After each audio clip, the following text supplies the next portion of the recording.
Bienvenidos a esta transmisión desde la Sala Alfonso Reyes del Colegio de México. Hoy nos centraremos sobre todo en la historia de lo que ahora es conocido como el Grupo Reforma, que es el consorcio líder en medios impresos en México. Este día conversaré con Alejandro Junco de la Vega. Él, como director del Norte de Monterrey, se une a otros periódicos del interior del país como el Diario de Yucatán, El Siglo de Torreón y otros que han impulsado el cambio en diferentes estados.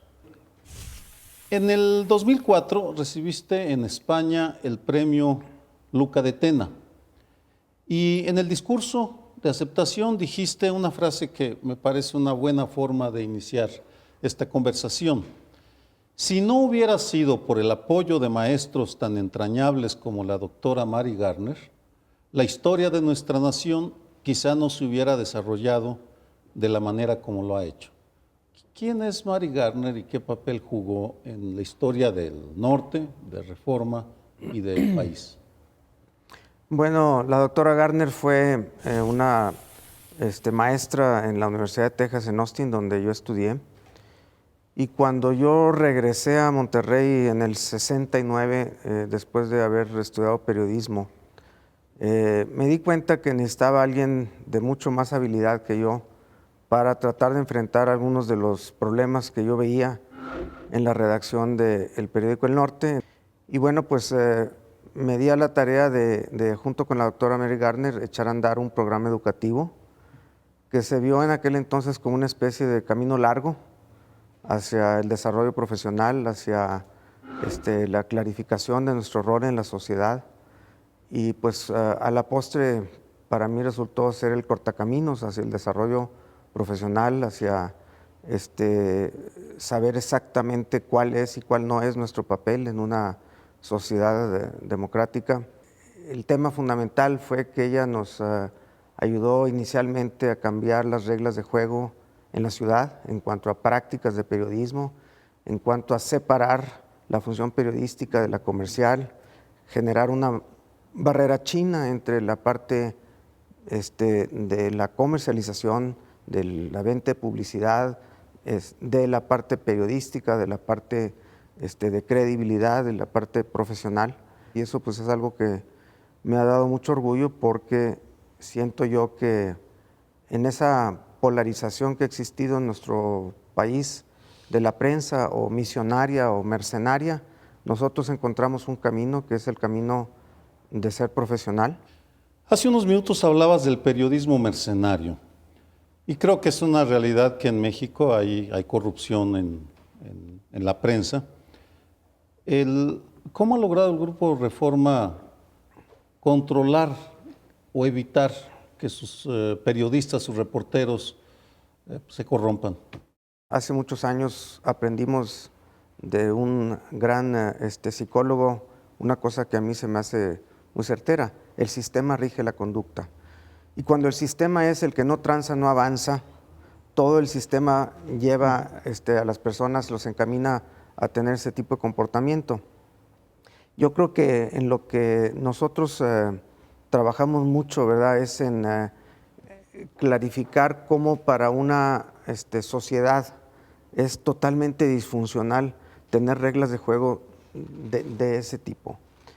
Cuando uno se pone a hacer una especie de inventario de cuáles son esas reglas de juego, más fácil entra la bala que la razón, más vale un buen lugar el día del examen que toda una noche de estudio, si no hay obra no sobra, en el bacheo está el ganeo, o sea, todo un conjunto que hasta parece cómico, ¿no?, de reglas equivocadas, ¿no? Y nosotros lo que tratamos es de hacer una especie de análisis en detalle de cómo es que no hay en toda la historia de la humanidad, por amplia que sea,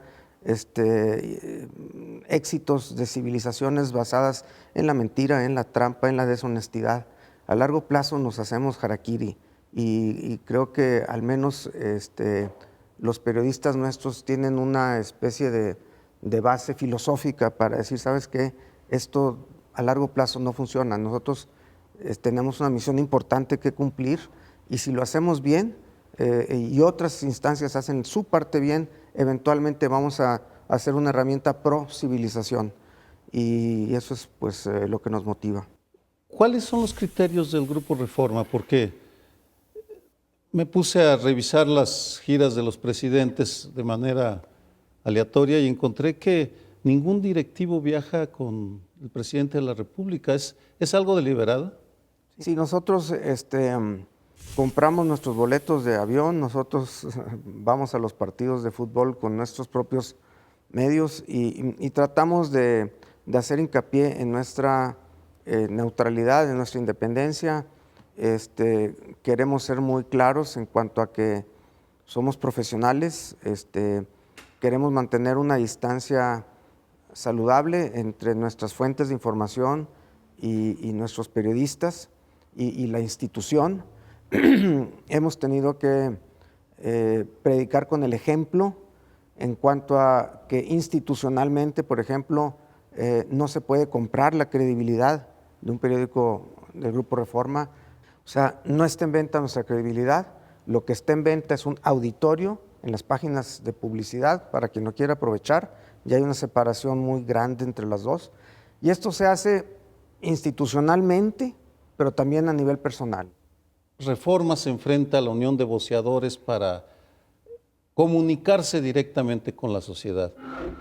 Saliste junto con editorialistas y funcionarios del periódico a vender periódicos en la capital. ¿Por qué no le explicas al auditorio, que estoy seguro muchos de ellos ni siquiera tienen registrado ese momento cuando andaba Lorenzo Meyer y Germán Dehesa vendiendo periódicos en las calles?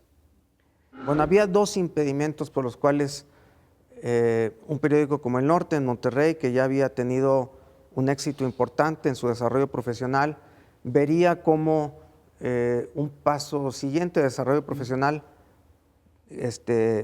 llegar al mercado de la Ciudad de México. Pero había dos impedimentos importantes para hacerlo.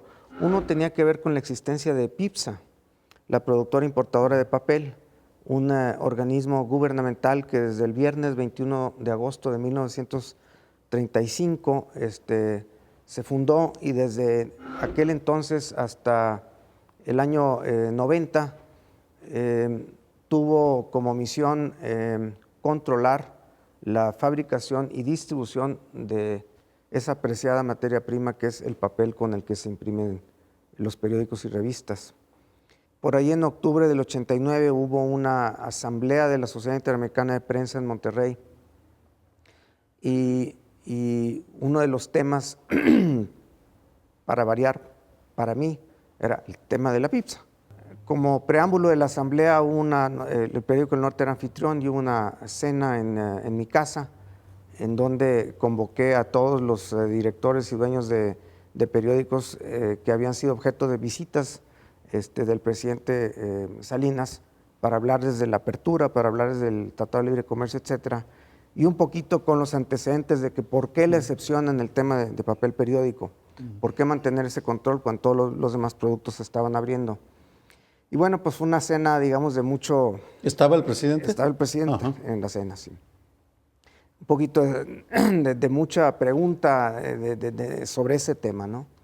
Y bueno, pues el día siguiente, durante la asamblea de la Sociedad Interamericana de Prensa en Monterrey, anunció la privatización de la PIPSA y la apertura de la frontera a la adquisición de materia prima. Entonces, con eso quedaba un obstáculo menos para llegar a Ciudad de México.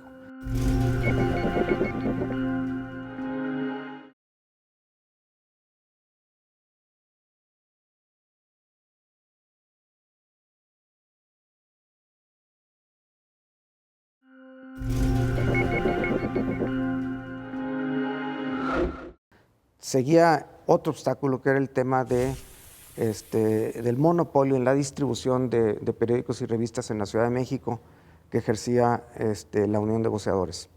Pero cuando llegó el aniversario primero de Reforma, habían varios temas sobre la mesa. Uno es de que querían que no saliéramos el día 20 de noviembre porque ellos descansaban ese día. Y el otro es de que nos dábamos cuenta de que producto nuestro que salía y se les entregaba flejado pues para su venta, para mostrarlo en la calle, para distribuirlo, nos regresaba completito, flejado, sin ni siquiera un intento de venta, ¿no? Y estuvimos armando algunos cabos en cuanto a que correspondían también con días en donde venían noticias que no eran necesariamente del agrado de algunas autoridades. Entonces, cuando viene el aniversario primero de Reforma, el 20 de noviembre, y nos dicen, ahora sí, no pueden salir, pues ahí es donde se estableció el conflicto. Nosotros dijimos, pues sí vamos a salir. Entonces dijeron, entonces están boicoteados, no van a poderse distribuir en Ciudad de México. Y ahí fue donde tomamos la decisión, o nos sentamos a negociar o desarrollamos nuestro propio medio, de nuestro propio canal de distribución, y acordamos salir nosotros a la calle a hacer una parte de la ecuación de lo que es la libertad de prensa, porque a nuestro juicio la libertad de prensa incluye la libertad de poder circular libremente. En comparación, Alejandro, ¿la prensa está más comprometida ahora que bajo el viejo régimen o existen otras formas de sometimiento? Yo recuerdo haber tenido mucha claridad en muchas cosas y hoy siento que tengo menos claridad en muchas cosas, a pesar de que, entre comillas, tengo más experiencia en la industria. Te doy como ejemplo, pues cuando salí de la escuela, yo tenía absoluta claridad de que tras la democracia vendría el desarrollo. Hoy en día estoy convencido de que las cosas tienen un orden y que quizás nosotros no supimos eso en aquel entonces y que nos ganaron las ganas de llegar y en cierta medida violentamos el orden. Estoy convencido que antes de la democracia está la competencia y que antes de la competencia está la cancha nivelada de juego y que antes de la cancha nivelada de juego está la libertad y que antes de la libertad está la justicia y que antes de la justicia está la verdad y que antes de la verdad está la ética, la belleza de la creación que es la persona, el ser humano. Y bueno, en aquel entonces no tenía yo esa claridad. Digamos, eso es un punto. Y el otro es de que yo tenía una claridad también muy, muy grande de que había un enemigo. Y ese enemigo era un gobierno que tenía como paradigma el control. Y hoy en día, pues ese ser omnipotente se ha ido gradualmente atomizando. Ha habido toda una proliferación de problemas que vamos a llamar de esta era moderna, que están poniendo de manifiesto la falta de condiciones para que se dé una democracia en los términos que nosotros la vemos desde un punto de vista ideal. ¿No te sientes solo a veces? Sí, y creo yo que parte de esa soledad que yo siento es la frustración de no poderle transmitir a una gran masa de nuestra población de que nosotros necesitamos pensar en cosas muy básicas a nivel de calle. En noviembre de 1995, el director del Canal 2 de Televisa Monterrey acusó a los periódicos Reforma y El Norte de orquestar una campaña de desprestigio contra el consorcio televisivo y amenazó con presentar públicamente documentos que aseguró desenmascararían a la familia Junco. ¿Cuál sería el motivo, la razón por qué se han generado estos?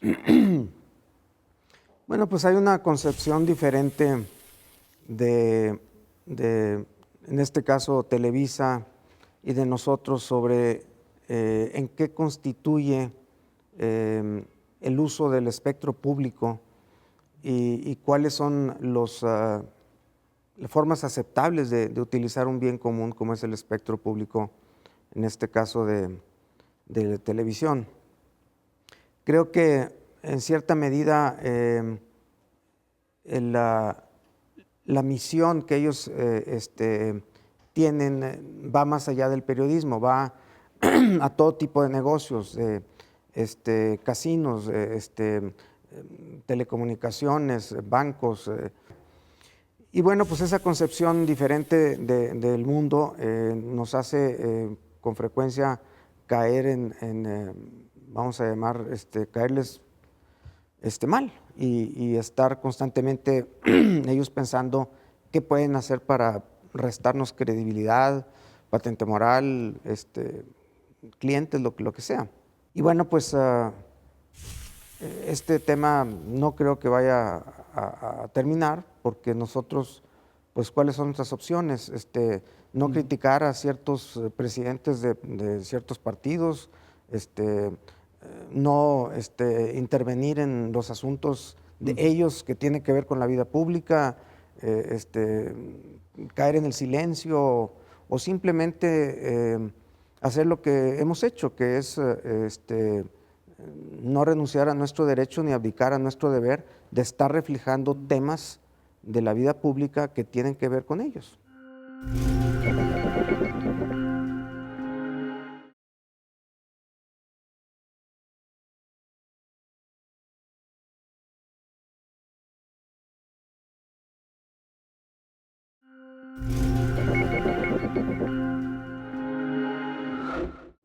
Uno de los aspectos que distinguen al Grupo Reforma es el énfasis que pone en sustentar en datos lo que publica. ¿Qué tanto esfuerzo pone el Grupo Reforma en el periodismo de investigación? ¿Sería el rasgo distintivo? Lo que sucede es de que en nuestro país parecería que estamos siempre inmersos en una guerra de adjetivos. Y nosotros lo que pretendemos es poder transitar de una guerra de adjetivos a una muestra de sustantivos. ¿Cómo podemos nosotros ponerle datos a aquello que se está analizando o investigando?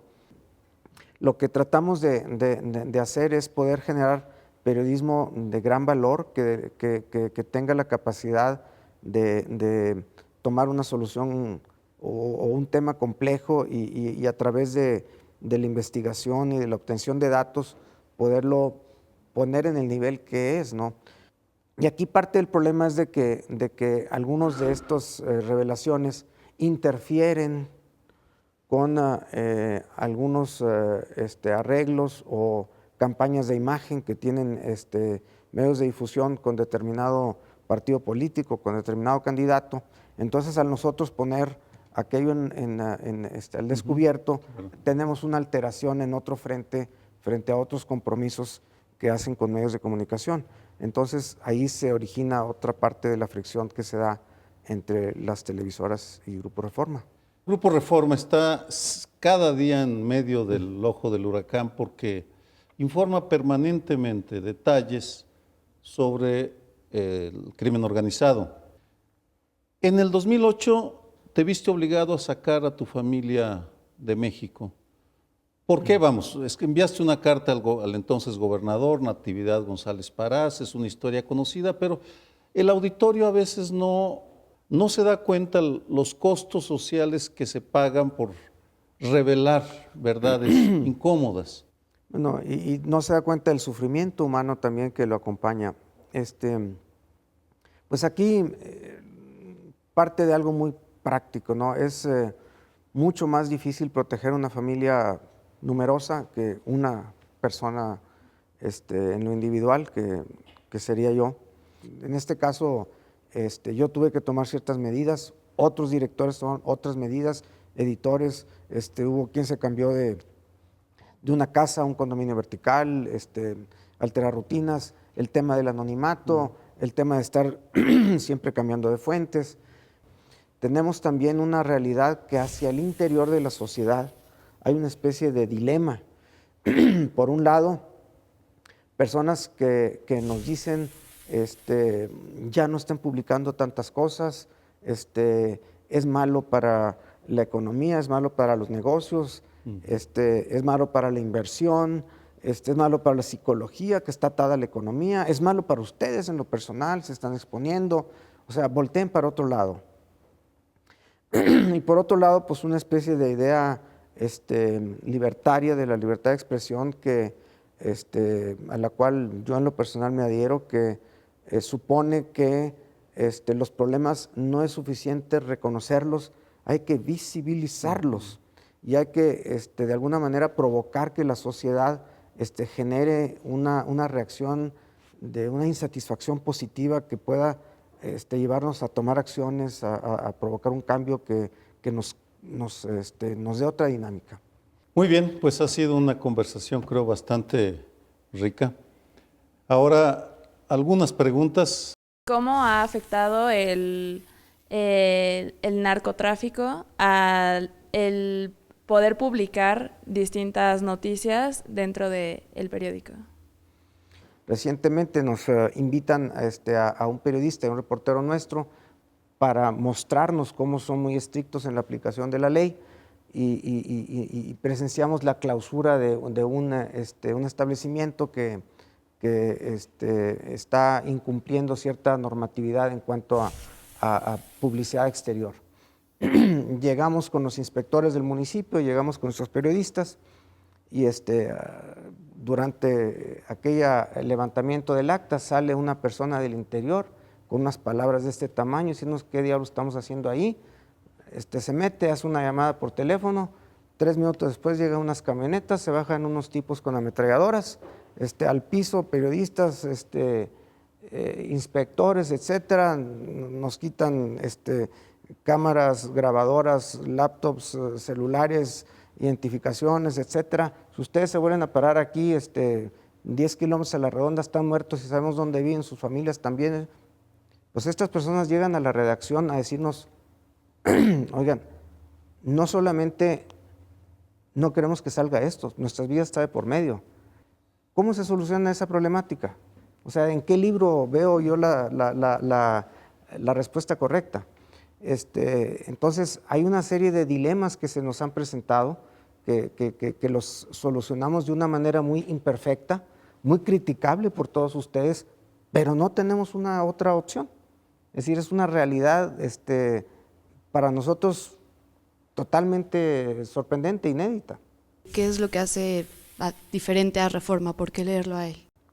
A mi manera de ver y dentro de las imperfecciones que tenemos como institución, tenemos mecanismos internos, como lo es la presencia de la comunidad en lectura del periódico, que nos sirven de barrera ética. Y no solamente nos sirven de barrera ética, sino además nos dan una vinculación muy estrecha entre los expertos de determinadas actividades humanas y el editor que está encargado de cubrirlas. Nosotros en nuestro esquema de participación de la comunidad en lectura del periódico, es un esquema que nos da un entendimiento de la problemática que es con mucha frecuencia diferente el que se ve a primera vista. Entonces, el editor constantemente está siendo expuesto a una prueba de ácido sobre su trabajo, sobre la agenda que está siguiendo, porque aunque estos consejos no tienen la facultad de decirle a la gente qué pensar, sí tienen la facultad de decirle sobre qué pensar, cuáles son los temas que importan para esta comunidad. Y creo que nosotros lo resolvemos no de manera perfecta, pero sí un poquito mejor que nuestros competidores. Bien, pues le agradezco al auditorio, le agradezco a Alejandro Junco de la Vega el haber estado en la sala Alfonso Reyes este día. Muy buenas noches y hasta pronto.